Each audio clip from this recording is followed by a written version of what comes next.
하나님의 말씀 로마서 9장 20절, 21절 두 절 보겠습니다.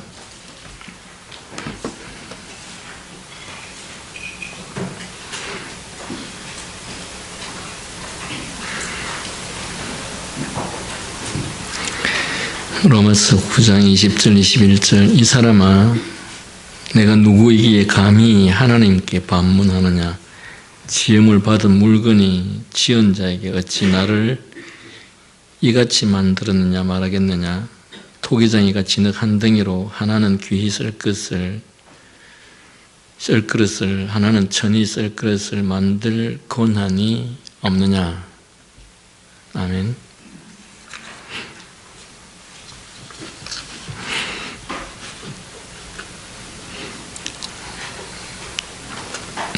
제가 인쇄물 한 장을 했더니 다들 너무 좋아하시는데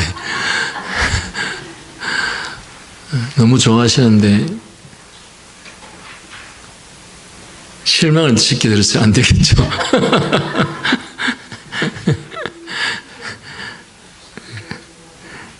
기대에 부응해야 됩니까? 네. 자, 18조 항의하지 말고 찬양하십시오. 이 항의하지 말고 찬양하십시오라는 내용은 내용 속에 나오겠지만 하나님께서 어떤 사람을 선택하시고 어떤 사람을 유기한 것에 대해서 항의하지 말고 찬양하라는 뜻입니다. 왜 우리가 항의하지 말고 찬양해야 되느냐? 항의할 권한도 없느냐? 항의할 자격도 없느냐? 했을 때 그것을 가지고 조금 전에 여기 로마서 9장 20절, 21절의 말씀처럼 이 사람아 너가 누구에게 감히 하나님께 반문하느냐 지음을 받은 물건이 지은 자에게 어찌 나를 이같이 만들었냐 말하겠느냐. 토기장이가 진흙 한 덩이로 하나는 귀히 쓸 것을 하나는 천이 쓸 것을 만들 권한이 없느냐. 물론 이 18조 말씀은 이것만 해당되는 게 아닙니다. 인간은 죄로 말미암아 전적으로 부패하고 타락했기 때문에 전적으로 스스로 부패하고 타락해서 죄를 지었고 그 죄에 대한 심판을 받게 된 사실에 대해서 그것을 내버려 둔다고 해서 하나님 편에서 하등의 죄가 될 것이 없습니다. 왜 어떤 사람은 구원해주고 왜 어떤 사람은 구원해주지 않느냐 했을 때 우리는 왜 어떤 사람은 구원해주고 어떤 사람은 구원해주지 않느냐라고 하는 그것에 대해서는 그것은 하나님의 마음이다 라고 말할 수 있고, 그러면 그 하나님의 마음이다 라고 하는 그것이 불공평하지 않느냐라고 시비를 걸면 너희는 근본적으로 다 죄로 말미암아 심판을 받았어야 되고 영원한 지옥 형벌에 갔었어야 되는데 그 중에 내가 일부를 선택해서 구원해주고 그 중에 일부를 구원해주지 않는 것에 대해서 나에게 무슨 허물이 되고 문제가 되느냐. 고아원에 아이들이 10명이 있는데 어떤 부부가 가서 입양을 해야 되겠다고 해서 갔어요. 갔는데 10명 중에 마음에 드는 사람이 아이가 하나도 없어. 그럼 그 부부가 그냥 돌아갔습니다. 그 부부가 죄가 있습니까? 그 10명의 아이들이 자기들 아무도 선택해 주지 않은 것에 대해서 무슨 저런 인간들이 다 있나 이렇게 말할 권한이 있습니까? 아무런 권한이 없습니다. 저는 이게 가장 좀 적절한 예가 아닌가 그렇게 생각을 합니다. 인간은 죄를 지었고 그 죄로 말미암아 누구나 할 것 없이 다 심판을 받게 되었고 그 심판의 결과라고 했을 때는 영원한 지옥의 형벌입니다. 그런데 그 중에 하나님께서 일부를 선택해서 구원해 주시고 일부를 선택해서 일부를 구원해 주시지 않고 유기했다라고 말했을 때 그 부분에 대해서 누가 시비를 걸 수 있느냐. 어떤 사람은 그것을 가지고 공정하지 않다라는 말을 합니다. 여러분 공정이라는 말은 아무데나 적용하면 안 됩니다. 공정이라는 말은 마땅히 해줘야 될 것을 안 해줬을 때 공정이라는 말을 사용할 수 있는 것입니다. 우리가 공의롭다, 공정하다 이런 말은 마땅히 해줘야 할 것을 안 해줬을 때 공의롭지 못하다, 공정하지 못하다 하는 것이지 해줘야 될 어떤 이유도 없고 어떤 것도 해당되지 않는데 그것을 해주지 않았다고 해서 공정하지 않다, 공의롭지 않다라는 말을 하면 안 된다는 것이죠. 그러니까 사람들이 도대체 공정이라는 말, 공의라는 말 뜻도 제대로 알지 못하고 그것들을 아무 때나 적용을 해서 왜 하나님은 어떤 사람은 구원해 주시고 어떤 사람은 구원해 주시지 않느냐, 하나님이 사랑이 많다고 하면서 그게 도대체 사랑이 많은 거냐, 하나님 공의롭다고 하면서 그것이 도대체 공의롭냐, 이렇게 질문을 하는데 말씀드린 것처럼 공의, 공정이라는 말은 거기에다 갖다 붙이는 게 아니라는 것입니다. 그래서 어떤 경우에도 하나님은 공의롭지 못하다, 공정하지 못하다라는 표현은 전혀 어울리지 않습니다. 만약에 어떤 사람이 그런 표현을 쓴다면 그 사람은 국어 실력이 아주 뒤떨어지거나 공의와 공정이라는 내용 자체가 무엇을 의미하는지를 모르는 사람이거나 또한 그 뜻을 안다고 하더라도 그것을 어디에다 적용시켜야 될지 그 적용점을 모르는 사람이기 때문에 사실은 그렇게 질문하는 것 자체가 자신의 무지를 드러내는 수치라고 생각을 해야 되는 것인데, 잘 아시는 것처럼 원래 어리석은 자가 용감하지 않습니까? 자기가 지식이 없는 줄은 모르고 큰소리 뻥뻥 치면서 마치 그것이 맞는 것처럼 하는데 오히려 그렇게 함으로써 자신의 무식을 드러내는 것이죠. 그래서 사실은 뭘 좀 아는 사람들은 어디 가서 아무 때나 함부로 말하지 않습니다. 왜? 괜히 내가 이야기했다가 내 지식, 무식이 들통날까 봐. 내가 말하기 전까지만 해도 그런 대로 상대방이 나에 대해서 좀 괜찮게 생각했는데 가만히 얘기를 하다 보니까 저 사람 아주 무식한 사람이구나. 차라리 얘기를 하지 않았으면 자신의 무식과 무지가 들통나지 않을 텐데 괜히 얘기를 해가지고 무지와 무식이 들통나는 경우들이 많이 있죠. 그래서 겸손한 사람은 말이 없는 법입니다. 낯설 때나 낯서지 않았을 때나 잘 분별해서 낯설 때 낯서고 안 낯설 때 안 낯서야 되는 것이죠. 어떤 사람이 그런 별명을 하더라고요. 끼일 때나 안 끼일 때나 다 끼는 사람은 뭐라고 하는지 아십니까? 꼭 끼워라, 꼭 끼워. 끼일 때는 안 끼일 때는 다 끼는, 꼭 끼워라. 전에 우리 교회 다니던 교인 중에 한 분이 미국에 갔는데 자기 별명이 꼭 끼우라고 하더라고요. 끼일 때나 안 끼일 때는. 왜 사람이 끼일 때나 안 끼일 때나 다 끼입니까? 그건 자기를 너무 모르기 때문에 끼일 때나 안 끼일 때나 다 끼는 것이죠. 다시 말씀드리지만 하나님이 하시는 일은 아무런 하자가 없습니다. 하나님만큼 지혜로우신 분이 없고 그렇기 때문에 하나님께서 하시는 일은 비판을 받아야 될 대상이 아니고 하나님께서 하시는 일은 찬양받아야 된다라는 뜻입니다. 특히 무엇을 찬양받아야 되느냐 했을 때 선택과 유기에 대해서 하나님 찬양받으셔야 된다 말입니다. 자, 우리는 이분의 넘치는 선택의 은혜와 또 공의로운 유기의 엄격함에 대해서 불평하는 자들에게 다음 같은 사도의 말씀으로 항변합니다. 이 사람아, 내가 네게 감히 하나님을 힐문하느냐? 내 것을 가지고 내 뜻대로 할 것이 아니냐고 하시는 우리 주님의 말씀으로 항변할 수 있습니다. 오히려 우리는 이 신비에 대해서 경건한 찬양으로 사도와 함께 이렇게 외쳐야 합니다. 깊도다 하나님의 지혜와 지식에 부유하며 그의 판단은 청량치 못할 것이며 그의 길은 찾지 못할 것이로다. 누가 주의 마음을 알았느냐? 누가 그의 모사가 되었느냐? 누가 주께 먼저 드려서 갚으심을 받겠느냐? 이는 만물이 주에게서 나오고 주로 말미암고 주에게로 돌아갑니다. 영광이 그에게 세세에 있으리로다. 이것을 가지고 신비라 그렇게 말합니다. 그러니까 어떤 신비입니까? 원래 우리가 다 멸망했었어야 될 존재들 아닙니까? 그죠? 그런데 그 모두가 멸망해야 될 존재들을 그 중에서 하나님께서 일부러 선택하시고 그들을 구원하기 위한 어떤 방법을 선택하셨습니까?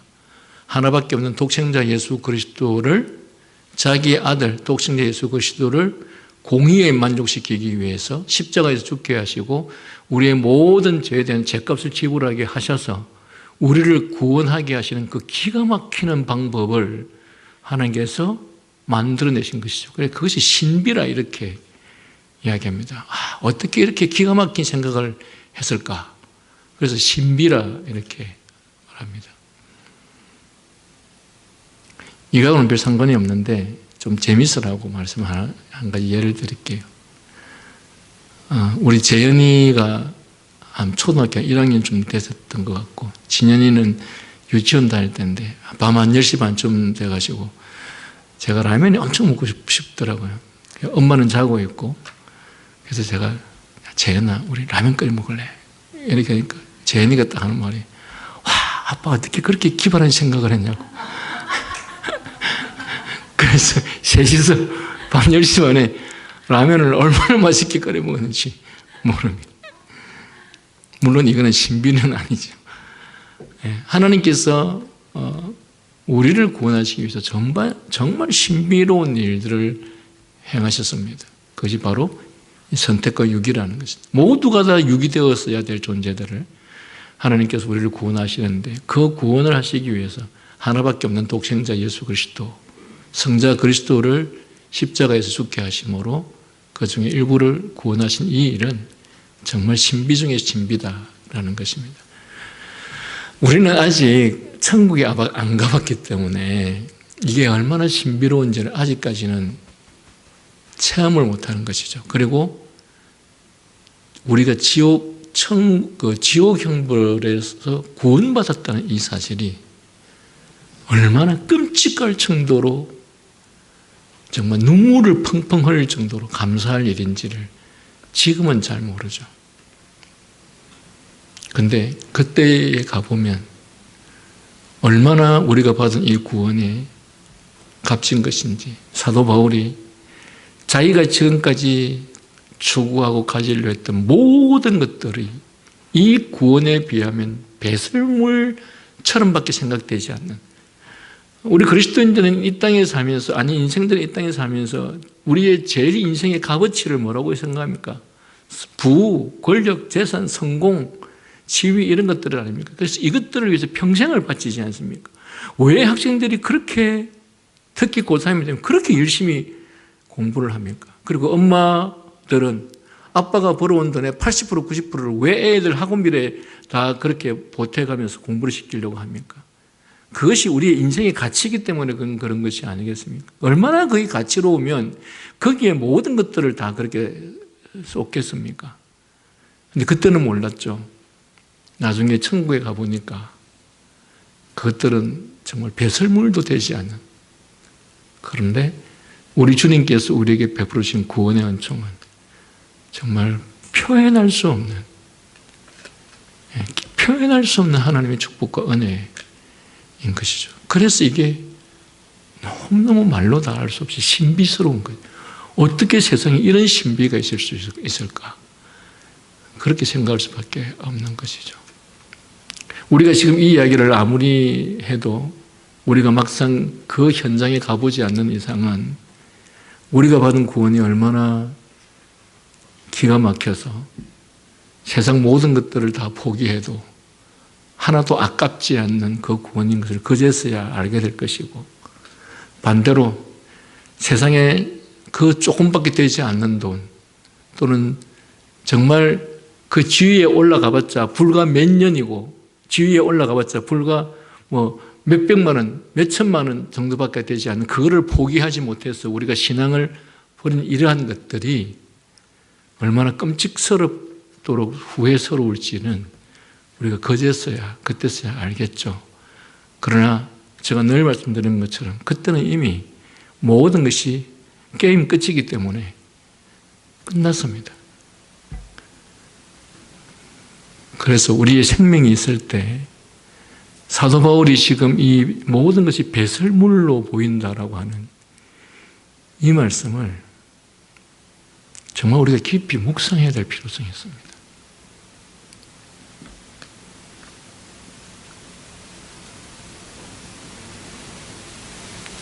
묵상만 하면 안 되고, 진정한 묵상은 그 묵상에 따라서 행동이 있어야 되겠죠.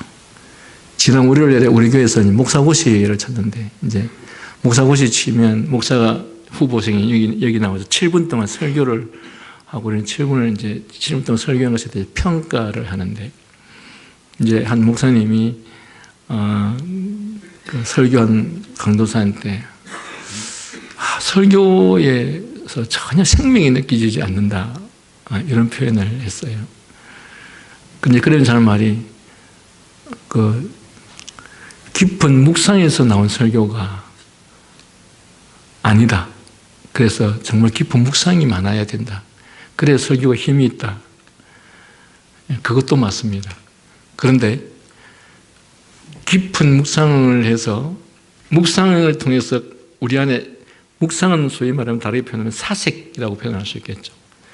이 사색이라고 하는 것, 묵상이라는 것을 통해서 우리의 감정이 깊은 감정으로부터 그 감정이 동반된 설교가 될 수가 있을 것입니다.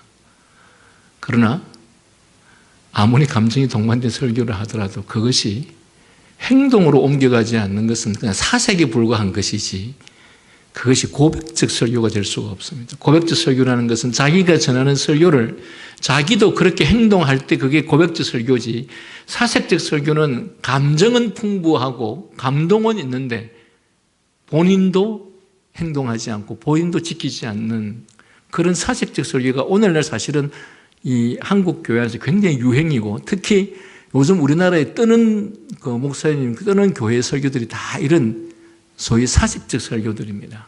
그래서 사람들이 굉장히 감동을 받죠. 중요한 것은 예배 드리는 그 순간에만 감동을 받고, 예배 드리고 나가는 그 순간에 그 설교가 자신들한테 아무런 영향을 주지 못하는 설교가 될 수밖에 없는 것이죠.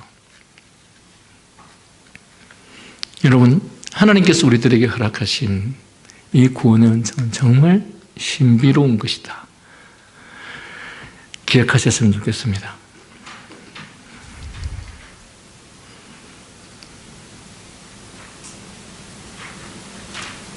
제가 어디까지 읽었습니까?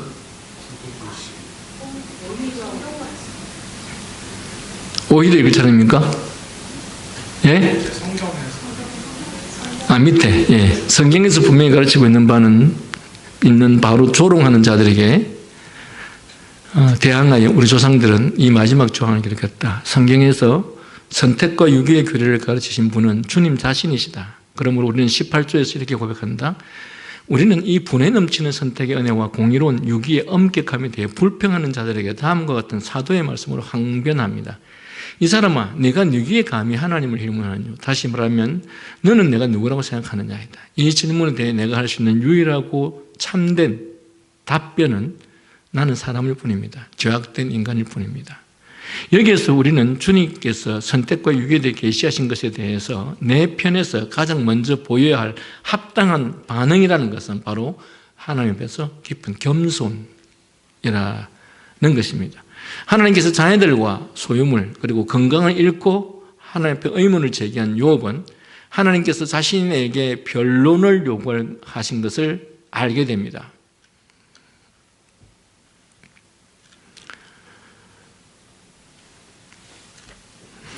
욥기 40장 2절 5절에 변박하는 자가 전능자와 다투겠느냐? 하나님과 변론하는 자는 대답할지니라. 이 변박하는 자가 맞습니까?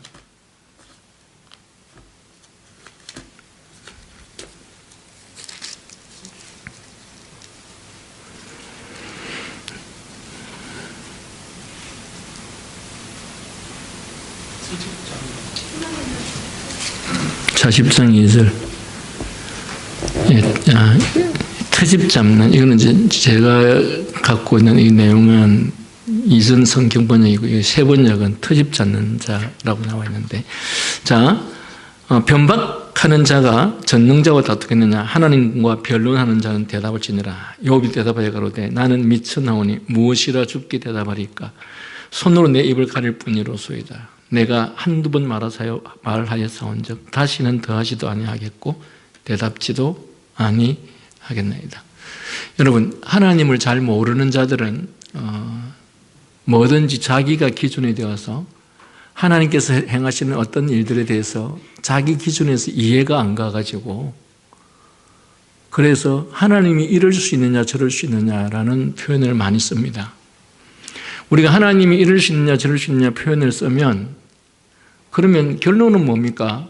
내 생각이 맞고 나는 문제가 없는데 하나님이 문제가 있다는 뜻이지 않습니까? 그러면 우리가 교리에서 하나님의 지혜는 완전하다고 말하지 않습니까? 본인 입으로 스스로 하나님의 지혜는 완전하다고 말을 하면서 본인 입으로 스스로 하나님 이럴 수 있습니까? 라고 말하면 조금 전에 하나님의 지혜는 완전하십니다라는 이 고백이 거짓말이었고 위선이었다는 것을 그대로 그냥 드러나는 것입니다. 그렇지 않습니까? 하나님의 지혜가 완전하다고 믿는 사람이라면 하나님께서 행하시는 어떠한 일도 우리가 시비 걸 것이 아무것도 없습니다. 단지 우리가 지혜와 지식이 모자라서 이해하지 못할 뿐입니다. 저희가 그제 금요일 날에 청해재판국에서 재판을 하는데 이제 그 재판 대상이 되는 목사님이 교단에서 굉장히 좀 유력한 분이고 소위 말해 힘이 있는 분인데 판결을 2년 정직의 단임 해제 판결을 해서 시벌을 했습니다. 그런데 이제 그분을 옹호하는 세 분의 목사님이 있었는데 얼마나 강하게 이제 우리가 그 재판하는 것들을 반대하고 그 항의했는지 모릅니다. 그런데 그 항의하면서 하는 이야기가 자기 머리로서는 이해가 안 된다고 계속 이야기를 하는 거예요. 자기 머리가 이해 안 되는 건 자기 머리가 나빠서 이해 안 되는 거를 그걸 우리 보고 뭐 어떻게 하라는 거예요. 저는 그분한테 설명을 해줄 수가 없습니다. 아니 자기 머리가 그것밖에 안 되는 걸 나보고 어떻게 하는 말이야. 아니 판결문에 너무도 상세하게 다 적어놨는데 도대체 그럼 그 책임을 누가 지라면 지가 책임져야 되는 거 아닙니까? 자기가 머리가 나쁘고 자기가 법을 몰라서 이해가 안 되는 걸 왜 우리가 책임을 져야 되는 거예요? 여러분 이것과 똑같습니다. 인간이 하나님의 지혜를 어떻게 따라갈 수 있습니까? 인간이 자기가 무지한 줄은 모르고 하나님을 향해서 이럴 수 있습니까? 저럴 수 있습니까? 라고 항변하는 이것이 얼마나 어리석고 얼마나 자기가 무지한지를 철저하게 드러내고 있는. 하나님 어떻게 나에게 이렇게 고난을 줄 수 있습니까? 제가 늘 말씀을 드렸죠. 하나님께서 원래 니한테 고난 줄 게 한 1000가지 됐는데 다 참아주고 어쩌다 하나 줬는데 하나 준 그거 가지고 나한테 어떻게 이렇게 고난을 줄 수 있는가 이렇게 항변을 하죠. 그러면 하나님께서 야 니한테 원래 999가지가 더 있었어. 그거 안 주고 그것도 제일 약한 거 하나 해줬는데 지금 뭐라고 말하는 거야? 여기에서도 우리가 인간이 얼마나 무지하고 어리석은지를 잘 드러내고 있는 것이죠. 여러분 하나님이 완전하시다고 생각하시면 하나님이 하시는 모든 일이 다 완전하십니다. 그 하나님이 지금 나에게 질병을 주시면 이게 하나님의 완전한 지혜로부터 나오는 것이고 지금 나에게 가장 적합한 최선의 은혜를 베풀어 주는구나. 하나님께서 지금 나에게 이 정도의 재산과 재물밖에 주시지 않으시면 하나님이 얼마나 우리를 잘 알겠습니까? 마치 부모가 자식을 잘 알다시피 자식은 한 달에 용돈을 30만 원 달라고 하는데 부모는 한 달에 용돈을 10,000원밖에 안 주면 왜 10,000원만 주겠습니까? 그 30만 원 주면 다 날려버릴 것이기 때문에 10,000원밖에 안 주지 않겠습니까? 그런데 그거를 가지고 우리 엄마가 좀 이상하다 이렇게 말하면 그 되겠습니까? 지가 머리 나쁜 줄은 모르고 지가 절제력이 없는 줄은 모르고 그거를 부모를 향해서 문제를 삼는 이것이 오늘 우리의 문제. 교만은 무지와 어리석음부터 나오는 게 교만입니다.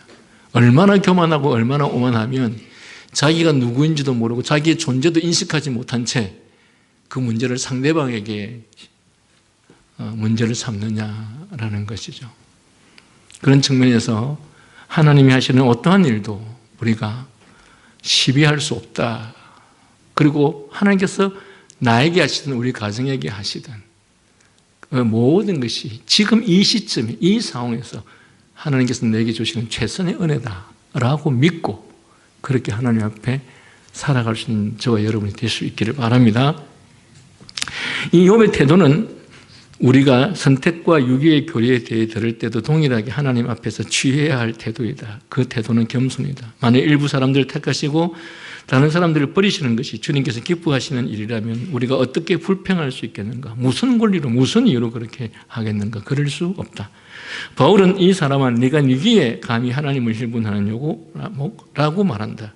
그러므로 우리는 겸손해야 하고 그 겸손으로부터 찬양이 흘러나와야 한다. 기대에 붕해 주려고 하니까 말을 빨리 끝내야 되겠죠. 예, 주여 당신께서 당신 자신을 위하여 사람들을 선택하시고 심지어 나 같은 자도 선택하시는데 이는 내가 헤아릴 수 없는 것입니다. 참으로 당신은 하나님이십니다 라고 말이다. 우리는 로마서 11장 33절 36절에서 읽을 수 있는 사도 바울의 말로 다음과 같이 말할 수밖에 없다. 깊도다 하나님의 지혜와 지식에 부유하며 그의 판단은 우리가 청량할 수 없고 그의 길은 우리가 찾을 수 없다. 누가 주의 마음을 알았느냐? 누가 그의 모사가 되었느냐? 누가 주께 먼저 드려서 갚으심을 받겠느냐? 이는 만물이 주에게서 나오고 주로 말미암고 주에게로 돌아감이라 영광이 그에게 세세에 있으리로다. 모든 것이 주께로부터 나오고 모든 것이 하나님의 완전하심 속에서 나오는 것이기 때문에 우리는 하나님의 어떤 일에 대해서도 이렇다 저렇다 문제다 잘못됐다 이럴 수 있느냐 저럴 수 있느냐 하면 안 됩니다. 여러분 이것은 연습해야 됩니다. 우리는 하나님 지금보다 더 주셨으면 좋겠다. 더 가졌으면 좋겠다. 더 잘했으면 좋겠다. 우리 자식이 더 좋은 데 갔으면 좋겠다. 더 공부 잘했으면 좋겠다. 하나님이 그것밖에 안 주시면 그냥 그걸로 만족하시길 바랍니다. 우리의 하나님에 대한 영광은 우리의 실력이 뛰어나서 또한 우리가 높은 지혜를 가져서 하나님께서 영광 받으시는 것이 아니고 자기에게 주어진 그 삶의 영역 속에서 최선을 다해서 하나님의 말씀에 순종하는 그것이 하나님께 영광을 돌려드리는 것이지 높은 지위나 많은 돈이나 권력이 하나님께 영광을 돌려드리지 않습니다. 왜 그렇습니까?